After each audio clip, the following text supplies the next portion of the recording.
When kids are accused of sex crimes, article review. Today I read an article titled When Kids Are Accused of Sex Crimes, written by Sarah Stillman and published in the New Yorker magazine in 2016. The article tells the sympathetic story of Leah DeBuc, who ended up on the sex offender list. The reason she was put there was because of mischief she conducted with her younger step-sibling when she was 10 years old, which could be classified more as play acting than actual sex.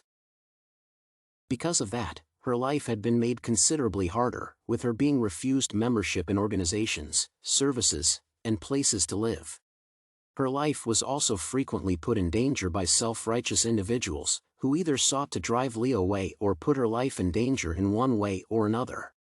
She had undergone various treatments as part of her registration, many of which included behaviorist approaches that first forced her to adopt the label of a sexual offender despite her protests. The article itself ends with a silent question of whether these methods are humane, effective, or even deserving for underage sex offenders. Anecdotes are favored by journalists seeking to promote one narrative or another. These do not deal with facts, can be as heart-wrenching as they want them to be, and can be altered or edited to fit the needs of the writer. For every story like Leah's, where her life was ruined by the registry, there is a story of a family whose daughter was raped by a gang of underage molesters, who got out of prison after 3 to 5 years, while having ruined a person's health and life. However, what this article did succeed in achieving is making me think about sex offender lists, their purposes, and their effectiveness.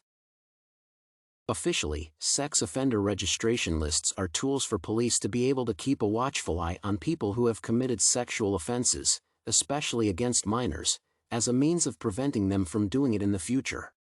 Therefore, the objective is to prevent crimes from happening. The effectiveness of such measures is disputed. Some studies show that 95% of sexual offenses are committed by first-time offenders. The usefulness of the lists in preventing recidivist acts is also uncertain. Some studies found marginal improvements while others did not. I think it is safe to say that these lists are not working too well.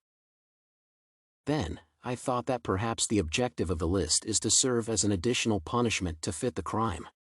If that is the case, then the mechanism is extremely inefficient, as it requires the citizenry to act on their own volition to punish the criminal outside of jail once they have already served their sentence. In many cases, this could potentially result in the person being killed or injured and another being charged with murder, as was mentioned in the article. Based on my research, I have drawn several conclusions concerning the reviewed article. Children should not be placed on the registry, because the registry is an inefficient prevention and punishment tool. Punishment should fit the crime. An adult molesting a child should be put away for life. The case of an underage individual engaged in sex with another minor should be reviewed by a jury, with individual sentences doled out. In the case of Leah, I do not think the punishment she received was deserved or even warranted. In the case of several teenagers raping a girl, the teenagers should be put away for life.